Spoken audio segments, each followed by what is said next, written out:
अर्जुन की शादी को लगभग 10 साल बीत चुके थे। अपनी शादी के बाद आज पहली बार वो अपनी पत्नी और बेटी के साथ अपने गांव अपने छोटे भाई की शादी में जा रहा था। देर रात का समय था। ट्रेन में बैठे हुए गांव पहुंचते पहुंचते उन्हें लगभग रात के 12:30 बज चुके थे। पूरा रेलवे स्टेशन किसी मुर्दा घर की तरह बिल्कुल वीरान नजर आ रहा था। वो घर जाने के लिए वहां से टैक्सी ढूंढने लगे। उन्हें दूर दूर तक वहां कोई भी इंसान नजर नहीं आया। रेलवे स्टेशन की ऐसी शांति देखकर वो मन ही मन घबराने लगे कि तभी अचानक उनके सामने एक ऑटो आकर रुका। कहाँ जाना है साहब? मैं छोड़ देता हूँ। ये एकदम से कहां से आ गए तुम? अभी जब हमने देखा तो दूर दूर तक यहाँ कोई भी नहीं था। अंधेरा है ना साहब, इसीलिए आपको ऐसा भ्रम हुआ होगा, वरना मैं तो सालों से रात के समय यहीं पर रहता हूँ।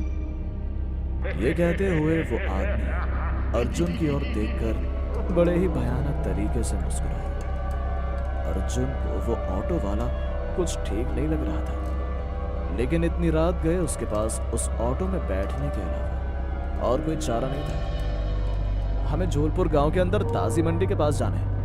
अच्छा तो ठीक है, बैठिए, बस अभी पलक झपकते ही पहुंचाए देता हूँ। इतना कहकर वो ऑटो वाला बहुत अजीब तरीके से मुस्कुराया और उन तीनों को अपने ऑटो में बैठाकर वहां से ले गया। अर्जुन की नजर जब ऑटो में लगे रियर मिरर पर पड़ी तो उसने देखा कि वो आदमी बड़े ही भयानक तरीके से उन तीनों को घूर रहा है और उस आदमी के माथे से खून टपक कर बह रहा है। रियर मिरर में देखते हुए उस आदमी का चेहरा बेहद भयानक हो गया। उसे देखकर अर्जुन के पसीने छूट गए। डर के मारे अर्जुन ने अपनी आंखें बंद कर ली, लेकिन उसने जैसे दोबारा अपनी आंखें खोली वैसे ही उस ऑटो वाले का चेहरा बिल्कुल सामान्य हो गया। अर्जुन को लगा कि शायद ये उसका कोई भ्रम है, लेकिन तभी फिर से वो आदमी रियर मिरर में देखते हुए अर्जुन को बेहद शैतानियत भरी नजरों से घूरने लगा। इससे पहले कि अर्जुन उसे कुछ कहता तभी वो अपने घर के पास पहुंच गए। ऑटो से उतरकर अर्जुन ऑटो वाले को पैसे देने लगा। उसके पास खुले पैसे नहीं थे तो ऑटो वाले ने उसे बाकी पैसे वापस कर दिए।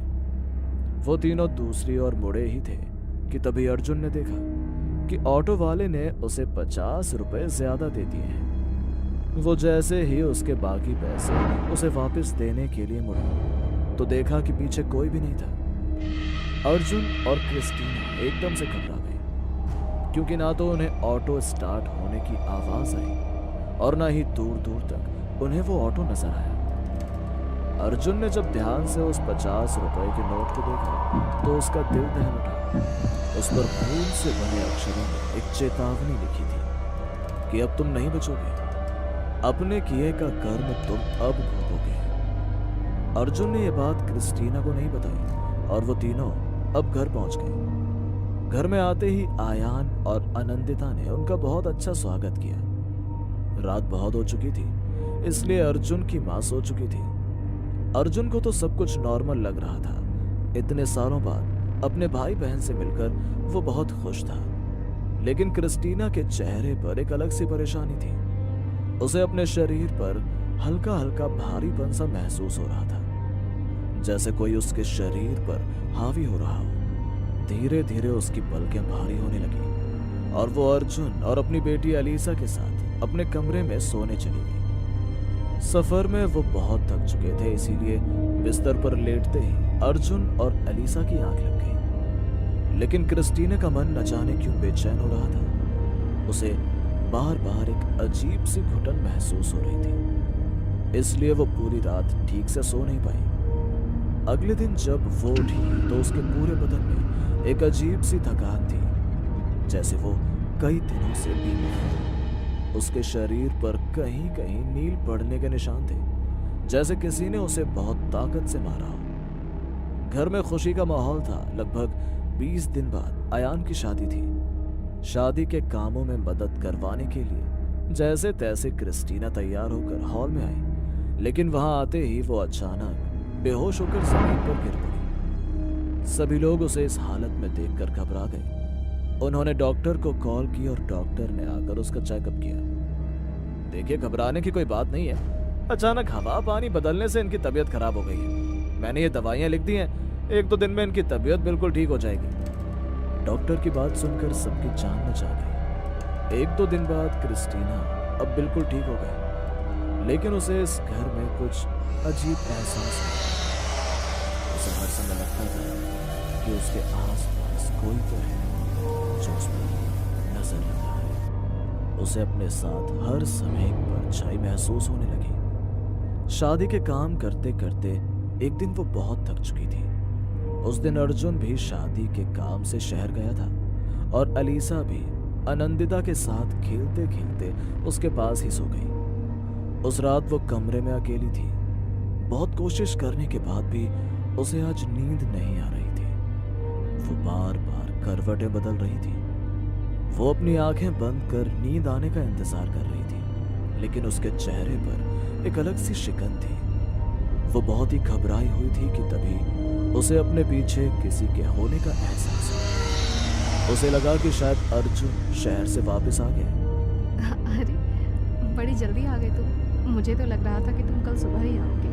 क्रिस्टीना को उसकी बात का कोई जवाब नहीं मिला, लेकिन उसे अपने माथे पर किसी का हाथ महसूस हुआ। तभी उसने अपनी आंखें खोलकर पीछे मुड़कर देखा तो वहां कोई नहीं था। डर के मारे उसका बुरा हाल हो गया और उसे पीछे से किसी के कदमों की आहट सुनाई दी। उसने पीछे मुड़कर देखा तो वहां कोई नहीं था। डर की वजह से उसके शरीर से अब पसीना टपक रहा था कि तभी उसे अपने पैरों पर किसी के हाथों का एहसास हुआ। उसने जैसे ही सामने देखा तो अचानक उसके पैरों को किसी साए ने बड़ी ही शक्ति के साथ खींचा और वो बिस्तर से नीचे गिर पड़ी। डर के मारे उसका पूरा शरीर कांपने लगा। वो हिम्मत करके उठी और दरवाजे की तरफ भागने लगी। वो जैसे ही दरवाजा खोलने लगी कि तभी वो काला साया उसके शरीर के अंदर समा गया और वो बेहोश हो गई। अगले दिन जब उसकी आंख खुली तो वो अपने बिस्तर पर थी और अर्जुन उसके माथे पर दवाई लगा रहा था। उसके माथे पर बहुत बड़ा चोट का निशान था, जैसे किसी ने जानबूझकर उसके सर को दीवार में दे मारा हो। कुछ देर बाद अर्जुन भी वहां से चला गया। अर्जुन के वहां से जाते ही क्रिस्टीना की आंख लग गई और जब उसकी आंख खुली तो रात हो चुकी थी। क्रिस्टीना ने उठकर खुद को आईने में देखा तो उसे अपने पीछे एक काली परछाई दिखाई दी। उसने जैसे ही पीछे मुड़कर देखा तो वहां कोई नहीं था। उसे वो अपना वहम समझकर टालने की कोशिश करने लगी और वो फिर से बड़े ही ध्यान से आईने में खुद को देखने लगी कि तभी अचानक बहुत ही तेज आवाज के साथ आईना टूटकर चकनाचूर हो गया और कांच के टुकड़े क्रिस्टीना के शरीर में जाकर घुस गए। दर्द के मारे उसके मुंह से भयंकर चीख निकल गई। सभी लोग भागते हुए वहां आए और क्रिस्टीना की हालत देखकर सभी बहुत घबरा गए। तभी क्रिस्टीना बहुत जोर जोर से हंसने लगी और खून से लथपथ शरीर के साथ अपने नाखूनों से दीवार को खुरचने लगी। उसकी उंगलियों से लगातार खून बह रहा था। उसका पूरा शरीर बुरी तरह से जख्मी था। उसे इस हालात में देखकर सभी घर वाले बहुत बुरी तरह डर चुके थे। वो समझ चुके थे कि क्रिस्टीना के शरीर पर किसी शैतान ने कब्जा कर लिया है, इसलिए उन्होंने देर न करते हुए गांव के तांत्रिक बाबा को बुलाया। बाबा को अपने सामने देखते ही क्रिस्टीना बुरी तरह बौखला गई और इधर उधर भागने लगी। तभी बाबा ने मंत्रों से अभिषिक्त जल को उसके शरीर पर छिड़का तो वो नीचे जमीन पर गिर पड़ा। कौन है तू और क्यों परेशान कर रही है इस बच्ची को? नहीं बताऊंगी, नहीं बताऊंगी, मैं कभी नहीं। इसे तो मैं अपने साथ लेकर जाऊंगी। तुम सब कुछ नहीं कर पाओगे। वो आत्मा देखने में बहुत ही शक्तिशाली प्रतीत हो रही थी, इसलिए बाबा ने उस पर काबू पाने के लिए अपने झोले से विभूति निकाली और कुछ मंत्रों का उच्चारण करते हुए उसके शरीर पर उस विभूति को छिड़का। उस विभूति का स्पर्श होते ही क्रिस्टीना का शरीर बुरी तरह तड़पने लगा, जैसे उसके शरीर को कोई जला रहा हो। छोड़ दो मुझे, छोड़ो मुझे। जब तक तू ये नहीं बता देती कि तू कौन है, मैं तुझे यहाँ से नहीं जाने दूंगा। इसी तरह तड़पती रहेगी तू। मैं यहाँ अपनी मर्जी से नहीं आई, भेजा गया है मुझे यहाँ। आदेश मिला है मुझे इसे खत्म करने का। भेजा गया है तुझे तो बता, किसके कहने पर तू आई यहाँ? तंत्र किया है उसने इस पर, इसके बालों को काट कर तंत्र किया है। नाम बता उसका, कौन है वो? नहीं बता सकती, आदेश है उसका। उसके इतना कहते ही बाबा ने फिर से उस पर विभूति का छिड़काव किया। तभी क्रिस्टीना का शरीर बुरी तरह तड़पने लगा। बता, किसने आदेश दिया है तुझे? वो इसी घर का सदस्य है, इसी घर का। क्या कहा? इस घर का सदस्य? लेकिन कौन? मैं नाम नहीं बता सकती, लेकिन वो इस समय भी शमशान में बैठकर अपनी तंत्र क्रिया कर रहा है। अगर उसने उस तंत्र क्रिया को पूर्ण कर लिया तो तुम सब में से कोई भी इसे नहीं बचा पाएगा। इसे मैं अपने साथ ले जाऊंगी। इतना सुनते ही अर्जुन बाबा के साथ शमशान घाट पहुंचा, जहां का दृश्य देखकर उसकी रूह कांप गई। उसकी छोटी बहन अनंतिता शमशान घाट के बीचों बीच बैठकर तंत्र क्रिया कर रही थी। उसके हाथ में एक गुड़िया थी जिस पर किसी के बाल लिपटे हुए थे। वो उस गुड़िया पर लगातार नरकंकाल की हड्डियों से तंत्र कर रही थी कि तभी बाबा ने अपने कमंडल का अभिमंत्रित जल उसकी ओर छिड़का और यज्ञ कुंड में चल रही अग्नि शांत हो गई। उसके हाथ से वो गुड़िया छूटकर नीचे गिर गई। उसने नजर उठाकर देखा तो उसके सामने अर्जुन और तांत्रिक बाबा खड़े थे। इससे पहले कि वो कुछ कह पाती, वो बैठी हुई अचानक बेसुध होकर जमीन पर गिर गई। वो मर चुकी थी। यज्ञ पूर्ण न होने की वजह से शैतान को क्रिस्टीना का शरीर छोड़ना पड़ा, लेकिन शैतान को बुलाने की कीमत अनंतिता को चुकानी पड़ी। दरअसल 10 साल पहले अर्जुन ने दूसरे धर्म की लड़की क्रिस्टीना से अपने माँ पिता की मर्जी के खिलाफ जाकर भागकर शादी की थी। समाज क्या कहेगा, इस चिंता के चलते एक दिन अर्जुन के पिता चल बसे और ये देखकर उसकी माँ की मानसिक स्थिति भी बिगड़ गई।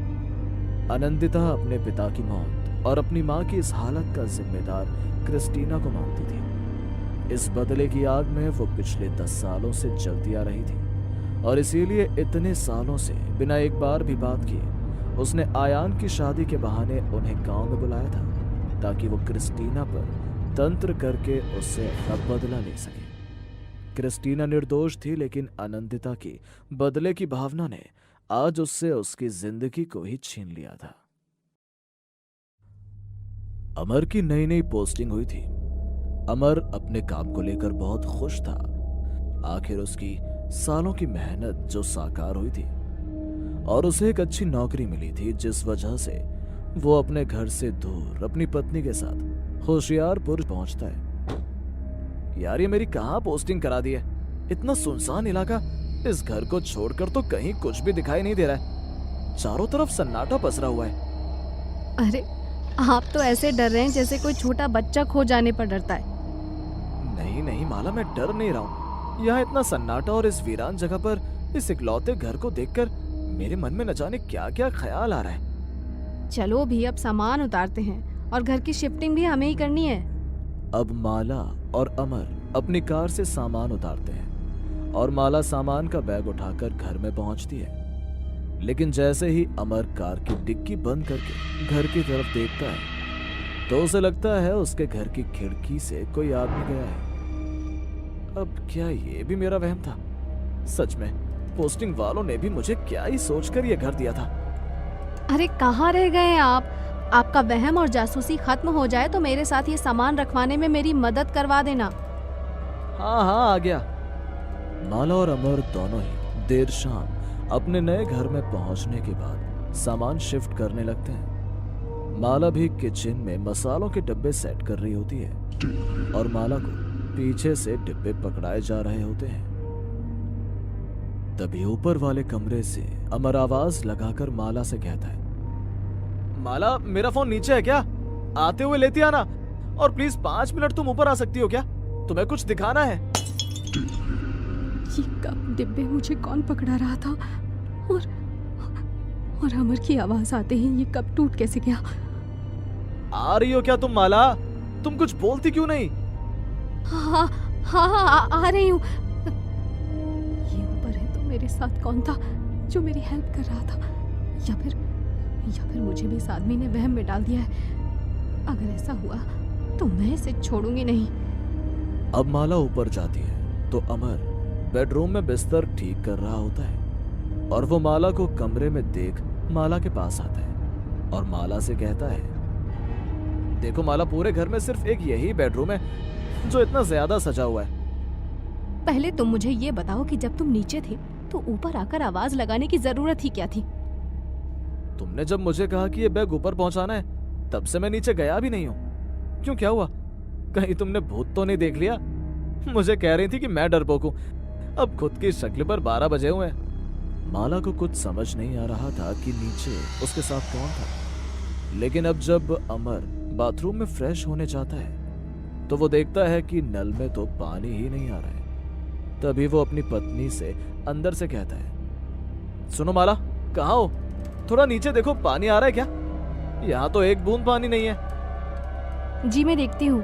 ना जाने कैसा घर दिया है। पहले ये घर कम डरावना है जो अब पानी भी नहीं आ रहा है। रात का समय हो चुका था, चारों तरफ अंधेरा छाया हुआ था। माला घर से बाहर निकलती है और इधर उधर देखती है, पर उसे कहीं भी पानी का कनेक्शन नजर नहीं आता, तो सिर्फ घर के बाहर एक कुआं। अरे ये कुआं यहाँ कैसे? पर मुझे तो याद नहीं आ रहा है कि हमें यहाँ कोई कुआं दिखाई भी दिया था जब हम इस घर में आए थे। जो भी हो, नल का कनेक्शन ना सही, कम से कम कुआं तो मिला। अभी एक बाल्टी पानी कुएं से भरकर इन्हें दे देती हूँ ताकि बाथरूम से बाहर आ सके। वैसे भी जब से आई हूँ इस घर में कुछ ना कुछ अजीब हो ही रहा है। जैसे ही माला कुएं में बाल्टी गिराती है और पानी निकालने लगती है, वैसे ही कुएं से एक डरावनी आवाज आती है, तुम आ गई, आखिरकार तुम आ गई। अब हमें मिलने से कोई नहीं रोक सकता। मुझे तुम्हारा बेसब्री से इंतजार था। माला को जैसे ही वो डरावनी आवाज सुनाई देती है, वैसे ही वो कुएं से पानी निकाल रही रस्सी छोड़कर भागकर अपने घर आती है और घर का दरवाजा बंद करके लंबी लंबी सांसें लेने लगती है। अब माला ऊपर अपने पति के पास जाती है तो वो देखती है उसका पति नहा चुका है। अरे माला, क्या हुआ? कहाँ चली गई थी तुम? तुम्हारे जाते ही पानी आ गया था। लेकिन तुम इतना घबराई हुई क्यों? कोई बात है क्या? नहीं, मुझे लगता है कि मैं कुछ ज्यादा ही थक गई हूँ और कुछ नहीं। मुझे सोना है बस, बहुत थकावट हो रही है। हाँ, हमने इतना लंबा रास्ता जो तय किया है। चलो तुम आराम करो, मैं कुछ खाने का बनाकर लाता हूँ। माला को वो आवाज सुनने के बाद ऐसा लग रहा था कि हो सकता है कि वो उसके मन का वहम हो। अब अगली सुबह जब माला उठती है तो उसका पति अमर काम पर जा चुका होता है और माला के बगल में एक चिट्ठी होती है जिसमें अमर अपनी पत्नी के लिए लिख कर जाता है, सुबह इसलिए नहीं उठाया क्योंकि तुम गहरी नींद में थी। उठकर नाश्ता कर लेना, मैंने तुम्हारा फेवरेट पास्ता बनाया है। माला उठकर बाहर जाती है तो रात में हुई घटना के सीन्स उसकी आंखों के सामने आने लगते हैं। अपना डर खत्म करने के लिए फिर से उस कुएं के पास जाती है, पर वो कुआं माला को कहीं नजर नहीं आता। ये कैसे हो सकता है? रात में मैं जिस कुएं से पानी लेने आई थी वो कुआं कहाँ गया? यहीं पर तो था वो कुआं। ये मेरा वहम नहीं था। आखिर ये सब हो क्या रहा है? मुझे ये अमर को बताना ही होगा। माला अपना सर पकड़ लेती है, लेकिन जैसे ही वो ऊपर की ओर देखती है वो डर जाती है। वहां उसे किसी के होने का एहसास होता है और वो हिम्मत करके थोड़ी आगे बढ़ती है। मैं कहती हूँ, कौन हो तुम? सामने आओ। कौन है जो मुझे डराने की कोशिश कर रहा है? सामने आओ, मुझे किसी से डर नहीं लगता। सामने आओ। इतना बोलकर माला जोर जोर से रोने लग जाती है। उसे कुछ भी समझ नहीं आ रहा होता कि आखिर इस घर में क्या है जो उसे दिख नहीं रहा पर महसूस हो रहा है। कुछ समय बाद माला घर के एक कोने में बैठी रो रही थी। उसे अमर का कॉल आता है। माला, क्या कर रही हो? मुझे तुम्हारी याद आ रही थी तो सोचा कि तुमसे बात कर लूं। अमर, मुझे कुछ ठीक नहीं लग रहा है। आप जल्दी से घर आ जाइए, यहाँ कोई तो है। माला अमर से बस इतना कहती ही है कि अमर को फोन में माला के चिल्लाने की आवाज आती है। माला, हेलो, माला क्या हुआ? कौन है माला? बोलो कौन है? इतना सुनाने के बाद कुछ ही देर में अपनी कार से अमर घर पहुंच जाता है। उसके साथ उसका एक दोस्त भी होता है।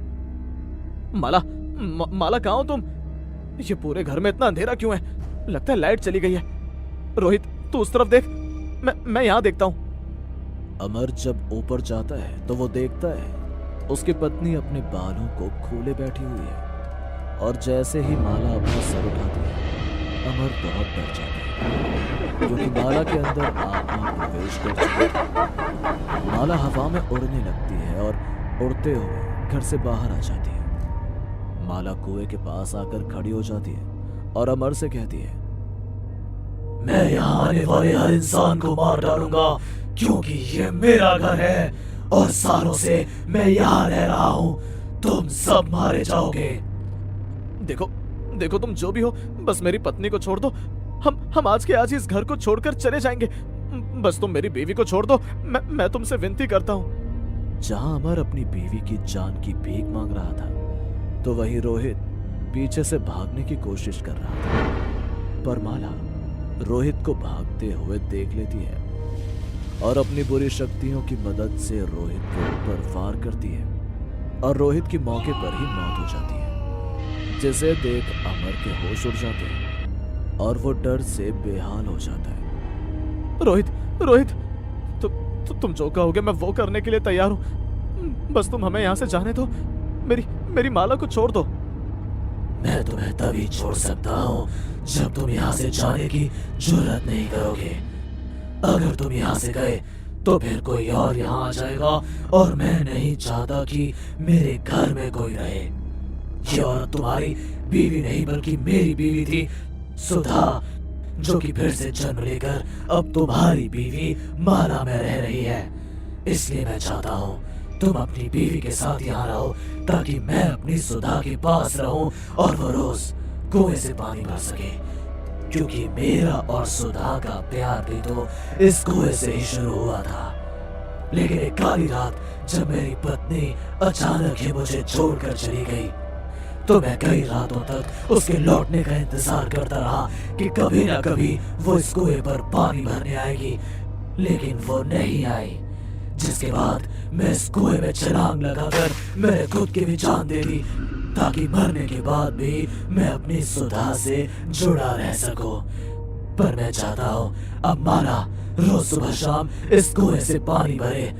अगर ऐसा नहीं हुआ तो मैं माला को भी मार डालूंगा। नहीं, हम कहीं नहीं जाएंगे और तुम्हारे कुएं से ही पानी भरेंगे। माला घर का सारा काम इस कुएं में पानी से ही करेगी। इतना कहते ही वो भूत माला का शरीर छोड़ देता है और उसकी आत्मा वापस उसी कुएं में चली जाती है, जिसके बाद वो कुआं भी वहां से गायब हो जाता है, जिसे देखकर अमर बेहद डर जाता है और अपने होश गंवा देता है। जब अमर की आंख खुलती है तो वो देखता है कि माला भी वहीं बेहोश पड़ी हुई है। वो कुआं उसे अब फिर से वापस वहीं दिखाई देता है। फिर अमर माला को उसके कमरे में ले जाता है। उस भूत ने माला का शरीर तो छोड़ दिया था, पर अब एक बुरे साए की तरह हर पल माला के साथ रहने लगा और बेचारा अमर चाहकर भी कुछ नहीं कर पा रहा था। यह कहानी एक छोटे से गांव की है, जिस गांव पर एक बुरी डायन का साया था। सभी गांव वाले उस डायन से परेशान हो चुके थे। काफी प्रयास करने के बाद आखिरकार गांव की डायन गांव के लोगों के हाथों आई थी। बड़ी मुश्किल से डायन लोगों के हाथ आई थी, इसीलिए गांव वाले उस डायन को सबक सिखाना चाहते थे और बाबा के साथ मिलकर उस डायन को एक पेड़ के नीचे बांधकर उसे जिंदा जला देते हैं। पर वो डायन जलते वक्त भी गांव वालों को चेतावनी देकर जाती है। डायन कभी नहीं मरती। तुम्हें क्या लगता है मेरा साया इस गांव से खत्म हो जाएगा? मैं वापस आऊंगी और इस बार पहले से भी ताकतवर बनकर। ये मेरा अंत नहीं बल्कि काली शक्तियों का आरंभ है। डायन गांव वालों को चेतावनी देकर आग में जलकर राख हो जाती है, पर गांव वालों को उस टाइम उसकी बातों से जरा भी फर्क नहीं पड़ता, क्योंकि सभी गांव वालों को इस बात की खुशी थी कि उनके गांव से डायन का साया खत्म हो। इस बात को गुजरे 10 साल हो चुके थे। इन 10 साल में उस गांव में किसी के साथ बुरा नहीं हुआ और ना ही किसी ने उस डायन को देखा। उसी गांव में राम और उसका परिवार भी एक खुशहाल जीवन जी रहा था। राम 29 साल का हो चुका था, पर अब तक उसकी शादी नहीं हुई थी। अरे बहन, मुझे तो समझ ही नहीं आ रहा है आखिर मेरे राम की किस्मत में क्या लिखा है। उसका ब्याह नहीं हो रहा है। बहन, अगर तुम्हारे लाल का ब्याह नहीं हो रहा है तो किसी पंडित से उसकी कुंडली दिखाओ ना, ताकि पता चल सके कि क्या दोष है उसकी कुंडली में। शांति एक बाबा के पास जाती है और राम की कुंडली दिखाती है। राम की कुंडली देखकर उन बाबा की आंखें फटी की फटी रह जाती हैं और वो भयभीत परेशान होकर शांति को आने वाली मुसीबत से आगाह करते हैं। तुम्हारे बेटे की शादी ना हो तो ही भला है। तुम्हें बहू मिलेगी, कुछ दिनों तक सब अच्छा भी होगा, पर आने वाले समय में तुम्हारे बेटे पर किसी बुरे साए का कब्जा हो जाएगा। पर बाबा, हमारे गांव से तो उस वक्त का नामो निशान खत्म हो चुका है। बाबा, मुझे इसका उपाय बताएं ताकि मैं अपने बेटे को उस बुरी शक्ति से बचा सकूं। बहन, क्योंकि तुम्हारे बेटे पर अभी कोई मुसीबत नहीं आई है, इसलिए मैं कोई हल भी नहीं बता सकता। बस तुम मेरी बात को ध्यान रखना। बाबा की बात सुनकर शांति बहुत परेशान हो जाती है और इस बारे में अपने घर में चर्चा करती है। पर शांति का पति और राम दोनों ही इस बात को नजरअंदाज कर देते हैं। अब 6 महीने बीत जाते हैं और शांति के अंदर का डर भी खत्म हो जाता है और वो बाबा की कई बातों को भी भूल जाती है। देखते ही देखते 1 साल बीत जाता है और राम 30 साल का हो जाता है। आखिरकार इतनी मेहनत, इतनी लड़कियां ढूंढने के बाद मालती नाम की एक लड़की का रिश्ता आता है और शांति बिना कोई देरी करे अपने बेटे की शादी मालती से करवा देती है। एक रात जब राम ऑफिस से घर आता है तो उसे तेज बुखार होता है और वो बिना कुछ खाए ही सो जाता है। अगली सुबह जब राम उठता है तो उसका चेहरा नीला पड़ चुका था। राम को बीमार देखकर शांति को कुछ समझ नहीं आता और वो मालती से कहती है, बहू, तेरा ध्यान कहाँ रहता है? तेरे पति की इतनी तबीयत खराब है और तुझे पता भी नहीं चला। मेरे बेटे की तरफ देख, कैसे नीला पड़ गया है ये। माँ, मालती को कुछ मत कहो, वो भी प्रेग्नेंट है। अब वो अपना ख्याल रखेगी या मेरा? क्या बहू गर्भवती है और किसी ने मुझे बताया भी नहीं? माँ, मुझे भी कल रात को ही पता चला। मैंने सोचा कि सुबह होते ही खुशखबरी आपको सुना दूं, पर उससे पहले राम जी की तबीयत खराब हो गई। माँ जी, हमें पहले राम जी को अस्पताल लेकर जाना चाहिए। शांति बिना कोई देरी किए अपने बेटे को डॉक्टर के पास ले जाती है। राम को देखकर डॉक्टर को भी कुछ समझ नहीं आता कि आखिर राम को हुआ क्या है। वो एक ही दिन में राम के कई सारे टेस्ट कर लेता है, पर किसी भी टेस्ट में कोई बीमारी नहीं निकलती, जिससे शांति को राम को किसी दूसरे गांव के बड़े अस्पताल में ले जाने को कहता है। डॉक्टर के कहने पर शांति अपने बेटे और बहू के साथ शहर के बड़े से अस्पताल में जाती है, पर वहां भी राम की तबीयत में कोई सुधार नहीं आता। तबीयत इतनी ज्यादा बिगड़ जाती है कि राम का शरीर भी एकदम पतला दुबला हो जाता है। यहाँ तक कि अब राम की मानसिक स्थिति भी बिगड़ जाती है। पर तभी शांति को बाबा की बात याद आती है। सुनिए जी, मुझे लगता है हमारे बेटे को अब कोई भी डॉक्टर ठीक नहीं कर पाएगा। बाबा की कही सारी बातें सच हो रही हैं। हमें राम को बाबा के पास लेकर जाना चाहिए। शांति अपने पति के साथ राम को उसी बाबा के पास ले जाती है। राम को देखते ही बाबा के रोंगटे खड़े हो जाते हैं और वो शांति को चेतावनी देते हुए कहते हैं, कोई बहुत बुरा साया है तुम्हारे घर पर। जैसा मैंने कहा था, तुम इस साए से इतनी आसानी से पीछा नहीं छुड़ा पाओगी। अगर तुम चाहती हो कि तुम्हारे बेटे को कुछ ना हो तो अपने बेटे को खुद से दूर कर दो, और हाँ, उससे मिलने की भी कोशिश मत करना तब तक जब तक वो ठीक नहीं हो जाता। बाबा, ऐसा मत कहिए, कोई तो रास्ता होगा। आप तो सब देख लेते हैं। अपनी दिव्य दृष्टि से देखकर बताइए ना कि कौन है जिसने मेरे बेटे की ये हालत की है। वो बुरी शक्ति मेरी शक्ति से भी परे है। मैं कभी पता नहीं लगा पाऊंगा कि वो कौन है, पर इसका अब एक ही उपाय है। अगर तुम्हें अपना बेटा सही सलामत चाहिए तो उसे खुद से दूर कर दो। बाबा के कहने पर शांति अपने इकलौते बेटे को खुद से दूर कर देती है और उसे अपनी बहन के घर भेज देती है। शांति की बहन राम का अच्छे से ख्याल रखती है और उसकी दवाई के साथ समय समय पर झाड़ फूंक भी करवाती है। समय यूं ही गुजरता है और 1.5 साल में राम पहले की तरह स्वस्थ हो जाता है। इन 1.5 साल में राम का लड़का भी हो जाता है।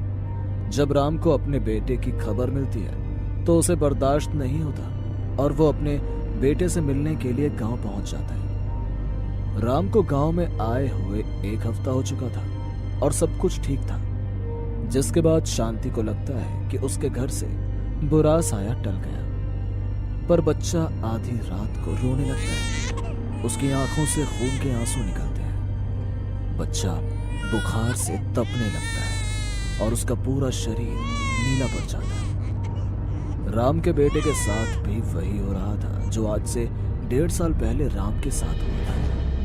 ये सब क्या हो रहा है? जैसा राम के साथ हुआ ठीक उसी तरह से मेरे पोते के साथ हो रहा है। अब मैं क्या करूं? माँ, मेरा बच्चा तो अभी बहुत छोटा है। हम इसे खुद से दूर कैसे रखेंगे? आप सब यहीं रुकना, मैं अपने बेटे को यहाँ से दूर ले जाऊंगी। इस घर पर बुरा साया है, मेरे बेटे पर नहीं। मेरा बेटा इस घर से दूर जाएगा तो वो जरूर ठीक हो जाएगा। घर वाले बच्चे को मालती के साथ मौसी के घर भेज देते हैं। पर अगली ही रात को ठीक 3 बजे मालती का फोन आता है और मालती की बात सुनकर उनके घर में मातम का माहौल छा जाता है। राम के बच्चे के खत्म होने के बाद मालती अपने बच्चे की लाश लेकर वापस आ जाती है, पर मालती वो लाश घर में किसी को नहीं देती और उसे अपने पास रखती है। सभी गांव वालों को लगता है कि शायद मालती को सदमा लग गया है बच्चे के खत्म होने का।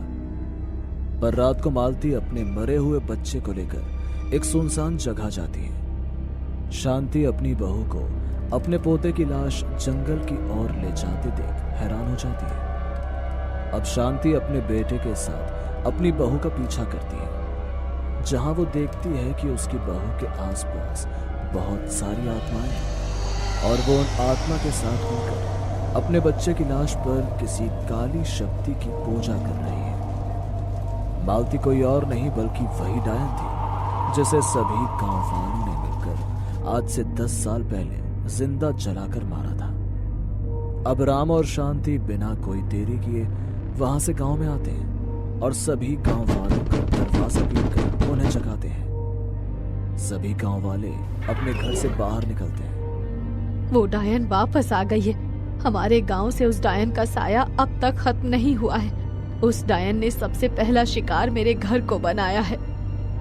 शांति की बात सुनकर सभी गांव वालों के रोंगटे खड़े हो जाते हैं। सभी गांव वाले कुछ कर पाते उससे पहले गांव वालों को डायन के हंसने की आवाज आती है और फिर पायल की आवाज आने लगती है। पायल की आवाज धीरे धीरे तेज होती है। सभी गांव वाले डरे सहमे एक साथ खड़े हो जाते हैं और तभी वो डायन सभी गांव वालों के सामने अपने खुले लंबे बाल लेकर आया। उस डायन के पैर उल्टे थे और इस बार डायन पहले से भी ज्यादा ताकतवर और डरावनी थी। डायन हवा में उड़ने लगती है और अपने हाथों के नाखूनों को बड़ा कर लेती है और अपने नाखूनों से गांव के एक बच्चे पर हमला करती थी। तुम गांव वालों ने क्या सोचा?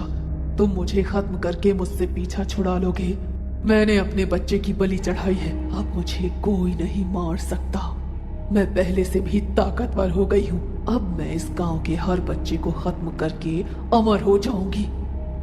उसी समय गांव के बाबा वहां आ जाते हैं। हमारे गांव के बच्चे ही अब इस डायन का विनाश कर सकते हैं, इसीलिए ये डायन हमारे गांव के बच्चों को खत्म करना चाहती है। बच्चों, तुम उस डायन से डरना नहीं बल्कि लड़ना। अब तुम ही इस गांव को बचा सकते हो। तुम सबको मिलकर इस डायन के बाल काटने होंगे ताकि इसकी शक्तियां खत्म हो जाएं, क्योंकि एक डायन की शक्तियां उसकी चोटी में ही होती हैं और एक मासूम बच्चा ही उससे लड़ सकता है। बाबा, तुझे क्या लगता है ये मासूम बच्चे मेरा मुकाबला कर सकेंगे? हमें एक बार फिर से लड़ना होगा। मैं अपने पोते को खो चुकी हूँ। क्या तुम सब भी अपने बच्चों को खोना चाहते हो? एक बार फिर सभी गांव वाले एकजुट होते हैं। मासूम बच्चे डरते हैं और सभी बच्चे अपने हाथों में कैंची लेकर उस डायन की ओर बढ़ने लगते हैं। लेकिन वो डायन अपनी शक्तियों का इस्तेमाल कर बच्चों को ढेर कर देती है। लेकिन एक बार फिर बच्चे उठते हैं और डायन पर एक एक कर हमला करते हैं। ये देख डायन को बहुत गुस्सा आता है और वो एक बच्चे को गर्दन से पकड़कर दूर फेंक देती है। पर इसी बीच एक बच्चा पीछे से जाकर उस डायन की चोटी के कुछ बाल काट देता है और चोटी काटने के साथ ही डायन की शक्तियां खत्म हो जाती हैं और वो जोर से चिल्लाने लगती है। मैं फिर से आऊंगी। मेरा बदला भी पूरा नहीं हुआ है। मैं फिर आऊंगी और इस बार किसी को नहीं छोड़ूंगी। वापस आऊंगी मैं। जिसके बाद एक एक करके सभी बच्चे उस डायन के बाल काटने लगते हैं और जैसे जैसे डायन के बाल कटते हैं वो डायन अंदर से जलने लगती है और कुछ ही देर में जलकर राख हो जाती है। और इस तरह से उस गांव से उस डायन का साया एक बार फिर खत्म हो जाता है। लेकिन क्या सच में डायन का साया खत्म हो चुका था? हमें पूरा यकीन है दोस्तों कि आप लोगों को ये कहानी जरूर पसंद आई होगी। अगर आपके साथ भी कुछ ऐसे अनकहे किस्से हो चुके हैं तो प्लीज हमारे साथ शेयर करें। हम जरूर अपने चैनल पर उनको दिखाएंगे। हमारी ईमेल आईडी नीचे डिस्क्रिप्शन बॉक्स में दी गई है, तो प्लीज हमारे वीडियो और चैनल को शेयर एंड सब्सक्राइब करें और बने रहे हमारे साथ ऐसे ही अनकहे किस्से और कहानियां सुनने के लिए।